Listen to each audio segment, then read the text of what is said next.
है हमारे चैनल पर। महाराष्ट्र सरकार इतना डरी और घबराई हुई है कि अर्णब गोस्वामी को उसने दोबारा नोटिस भी भेजा है।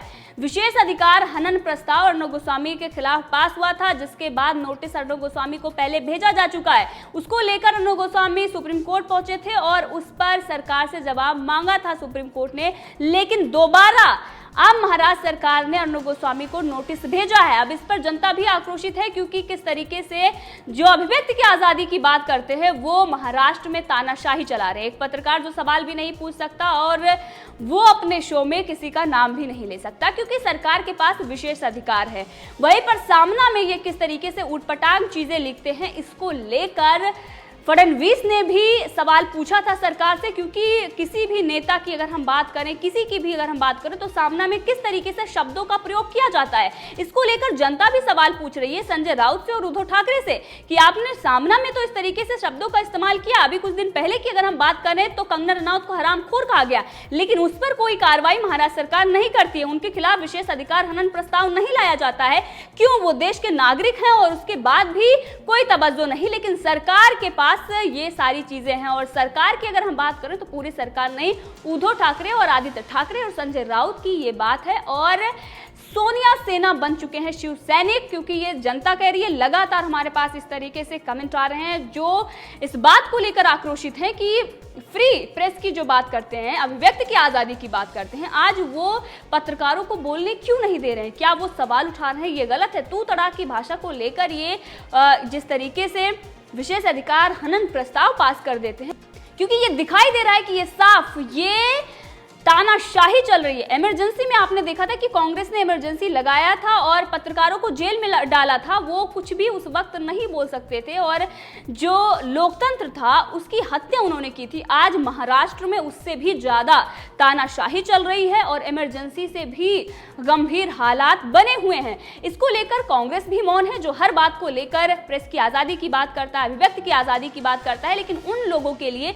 जो टुकड़े टुकड़े गैंग के लोग हैं, उन चैनलों के लिए जो फेक न्यूज फैलाते हैं। आपने देखा एनडीटीवी ने तनिष्क स्टोर को लेकर झूठी खबर फैलाई, लेकिन उस पर अभी भी कोई कार्रवाई नहीं हुई है। जनता ये मांग कर रही है कि उनको भी जेल में डाला जाए जो फेक न्यूज फैलाते हैं। बाकी अर्णब गोस्वामी के खिलाफ आपने देखा, चाहे वो मुंबई पुलिस हो या फिर महाराष्ट्र सरकार हो, विशेष अधिकार हनन प्रस्ताव आता है, एफआईआर दर्ज की जाती है। सोनिया गांधी के जो कार्यकर्ता हैं कांग्रेस के, वो किस तरीके से 200 एफआईआर दर्ज करते हैं, कपिल सिब्बल उनके खिलाफ पहुंचते हैं।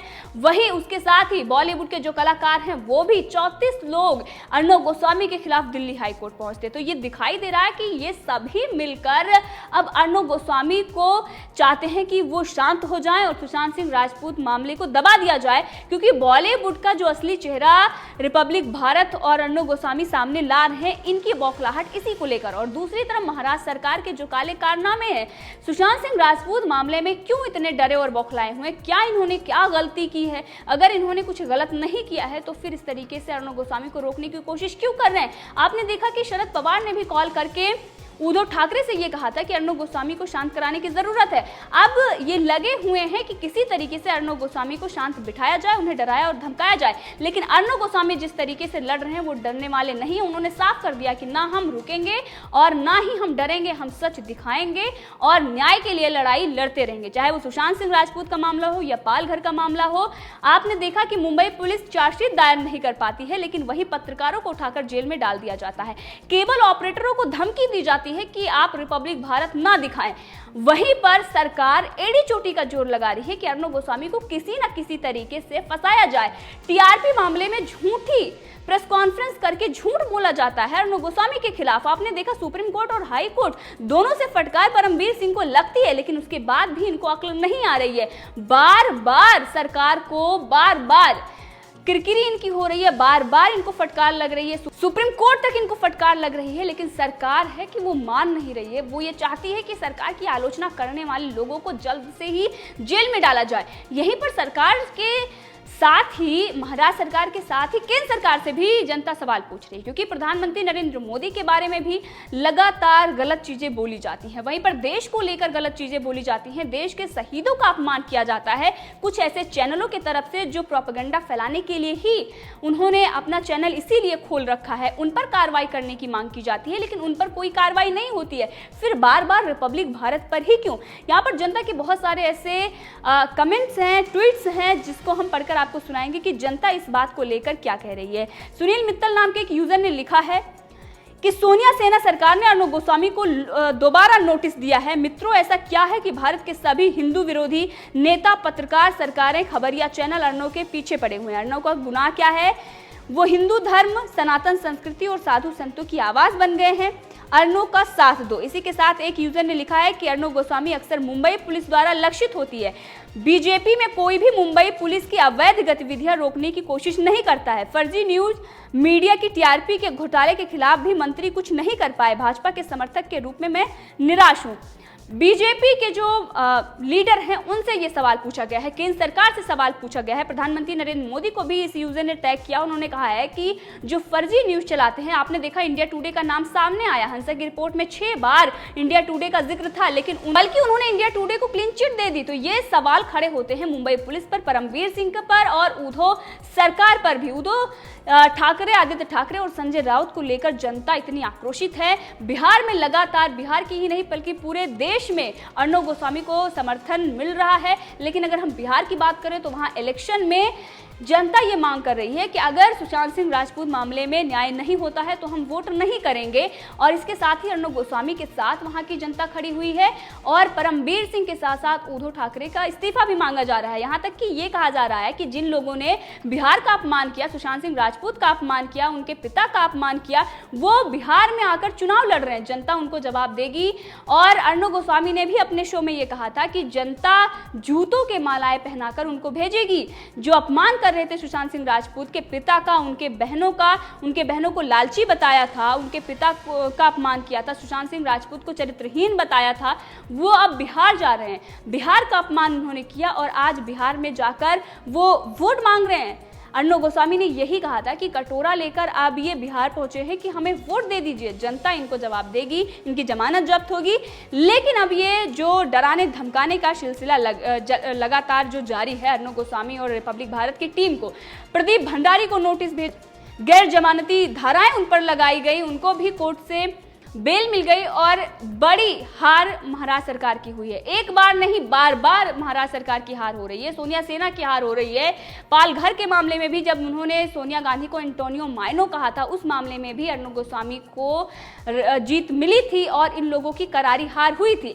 बार बार ये करारी हार से इतने चित हो गए हैं कि अब इन्होंने विशेष अधिकार हनन को एक बार नोटिस भेजा, उसको लेकर दोबारा नोटिस भेजा है, ताकि अब हम मुंबई पुलिस से झूठे केस में फंसाएंगे और इनको गिरफ्तार करेंगे। समन भेजा जा रहा है, उनसे पूछताछ की जा रही है कि आपके सोर्स कौन है, आपको खबरें कौन बताता है। इससे पहले जब स्टिंग ऑपरेशन कर रहे अनुज को गिरफ्तार किया गया था, उनसे भी यही सारी चीजें पूछताछ की जा रही थी कि आपको कैसे पता कि यहाँ पर ये सारी चीजें हुई, सोर्स कौन है, आपसे सोर्स के बारे में ज्यादा पूछताछ हो रही है। क्योंकि अर्णब गोस्वामी बड़े बड़े खुलासे करते हैं। अब इनको लगता है कि अर्णब गोस्वामी का जब हम कुछ नहीं कर पा रहे तो उन सोर्सों पर अटैक किया जाए, उनको जेल में डाला जाए जो इनको खबरें दे रहे हैं। क्योंकि आपने देखा कि चाहे वो कांग्रेस जो हाथरस में जो भी कांग्रेस ने ड्रामा रचा, जो साजिश रची, उनके नेता का चरित्र सामने आ गया। हमारी राजनीति तो बिल्कुल अब खत्म होने के कगार पर आ गई है और अगर ऐसा ही होता रहा, ऐसे ही स्टिंग ऑपरेशन होते रहे तो फिर तो कांग्रेस की लुटिया डूब जाएगी और अभी भी वैसे कुछ बचा नहीं हुआ है। और इसीलिए महाराष्ट्र सरकार के साथ मिलकर, यानी सरकार में वो भी हैं, उद्धव ठाकरे के साथ मिलकर महाराष्ट्र सरकार लगातार अर्णब गोस्वामी पर एक्शन लेने की सोच रही है, लेकिन कुछ उसके हाथ नहीं लग रहा है। इसी के साथ रिपब्लिक टीवी के खिलाफ कुछ ऐसे चैनलों ने जो परमवीर सिंह के झूठ बोलने के बाद ब्रेकिंग न्यूज चलाई थी। प्राइम टाइम के एंकर को बिठाकर 2-2 बार ये बताया गया कि रिपब्लिक भारत ने कितना बड़ा घोटाला किया है, अर्णब गोस्वामी का नाम आया है, जबकि सरासर गलत था और अब कोर्ट से भी उनको फटकार लग रही है। इंडिया टुडे का नाम था, लेकिन रिपब्लिक भारत को बदनाम किया जा रहा था। उन्हीं के न्यूज रूम में आर भारत देखा जाता है। अब इसको लेकर जनता भी चुटकी ले रही है। एक यूजर ने लिखा है कि ये पीछे रिपब्लिक टीवी चलाकर असली देश दुनिया की खबरें देखते हैं एनडीटीवी वाले, फिर यही बैठकर ये न्यूज को उल्टा करके फेक न्यूज बना देते हैं। ये संकेत उपाध्याय ने अपनी फोटो ट्विटर पर डाली थी। तस्वीर में पीछे रिपब्लिक भारत चल रहा था और उन्होंने लिखा था कि न्यूज रूम की ये तस्वीरें हैं, जिसके बाद जनता इस पर लगातार तंज कस रही है और एनडीटीवी का मजाक उड़ा रही है, क्योंकि एनडीटीवी ने जितनी फेक न्यूज चलाई है इसको लेकर आक्रोशित भी है जनता कि ऐसे पत्रकारों को जेल में डालना चाहिए और इन पर कार्रवाई करते हुए चैनल को बैन कर देना चाहिए। एक यूजर ने लिखा है कि क्या मतलब प्रणव रॉय पैसा नहीं देंगे तो क्या अब अर्नो से भी नहीं ले सकते हैं, क्योंकि इससे यूजर ने ये लिखा था कि इसने अपने यहाँ रिपब्लिक टीवी चला रखा है, अर्नो ने इसे भी 500 रुपए दिया है क्या। अब इस पर ये जनता लगातार मजे ले रही है एनडीटीवी और इनके जो पत्रकार हैं उनके, क्योंकि इनके ही पत्रकार हैं जो सांकेतिक पत्रकारिता करते हैं। उमाशंकर सिंह का नाम आप लोगों ने सुना होगा, जो कितना बड़ा झूठ बोलते हैं उसके बाद बोलते हैं ये तो सांकेतिक पत्रकारिता हम कर रहे थे, तस्वीर कहीं और की, न्यूज़ कहीं और की। प्रियंका गांधी वाड्रा का बड़ा घोटाला जो सामने आया था उसको दबाने के लिए, उसको छुपाने के लिए वो सांकेतिक पत्रकारिता कर रहे थे, जबकि ऐसी पत्रकारिता कोई पत्रकारिता है नहीं। हमने कभी नहीं पढ़ा कोई सांकेतिक पत्रकारिता भी होती हो कि खबर कहीं और की है, हम तस्वीर कहीं और की लगाकर और बोल दें देखिए यहाँ पर ये हो गया। ये तो पूरा फ्रॉड का है और इसमें इनको जेल भी होनी चाहिए। लेकिन एनडीटीवी के जो पत्रकार हैं उन पर और एनडीटीवी पर भगवान की दुआ है कि इन पर ना तो कोई लीगल एक्शन हो रहा है, ना ही इनको जेल में डाला जा रहा है, क्योंकि जो डेमोक्रेसी होती है उसकी सबसे बड़ी खूबसूरती यही होती है कि आप किसी को भी कुछ भी किसी भी तरीके से आप प्रोपेगेंडा फैला लीजिए, ये सब आपके अधिकार हैं, संविधान में मिले हुए हैं। लेकिन महाराष्ट्र में ऐसा कुछ नहीं है, वहां पर तानाशाही चल रही है, वहां पर नॉर्थ कोरिया का शासन चल रहा है, वहां पर भारत का संविधान लागू नहीं है, क्योंकि अभिव्यक्ति की आज़ादी वहां पर भी होनी चाहिए, प्रेस वहां भी फ्री होनी चाहिए, लेकिन नहीं है। कांग्रेस भी वहां पर सरकार में, जो पूरे देश में प्रेस की आज़ादी को लेकर, अभिव्यक्ति की आज़ादी को लेकर बहुत सारे, सोनिया गांधी प्रेस कॉन्फ्रेंस करती हैं, बयान देती हैं कि हमारे देश में अब कोई कुछ बोल नहीं सकता, कोई कुछ लिख नहीं सकता, जबकि प्रधानमंत्री नरेंद्र मोदी के बारे में रोज गलत चीजें लिखी जाती हैं और उसको लेकर जनता आक्रोशित है कि जो ऐसे लोग हैं जो प्रधानमंत्री नरेंद्र मोदी के बारे में, जो देश के बारे में, देश का अपमान करते हैं, आखिर उन पर क्यों नहीं कोई कार्रवाई होती है। इसी के साथ बहुत सारे ऐसे यूजर हैं जो अर्णव गोस्वामी के समर्थन में हैं और सवाल खड़े कर रहे हैं अभिव्यक्ति की आज़ादी को लेकर। वो ये कह रहे हैं कि आई सपोर्ट अर्णव गोस्वामी, अभिव्यक्ति की आज़ादी की बात करने वाले अर्णव गोस्वामी पर आक्रमण करके तुमने बता दिया है कि तुम कितने अभिव्यक्ति की आज़ादी के पक्षकार हो। वहीं एक यूजर ने लिखा है कि जिस तरीके से अर्णव गोस्वामी लगातार सुशांत सिंह राजपूत मामले में रिपोर्टिंग कर रहे हैं, महाराष्ट्र सरकार इससे डरी और बौखलाई हुई है और इसीलिए इस तरीके से नोटिस भेजा जा रहा है। इस पूरे मामले में आप भी अपनी राय दे सकते हैं, कमेंट करके जरूर बताएं। अगर आपने अभी तक चैनल को सब्सक्राइब नहीं किया है तो कर लें, ताकि हर अपडेट आप तक पहुंचती रहे। धन्यवाद।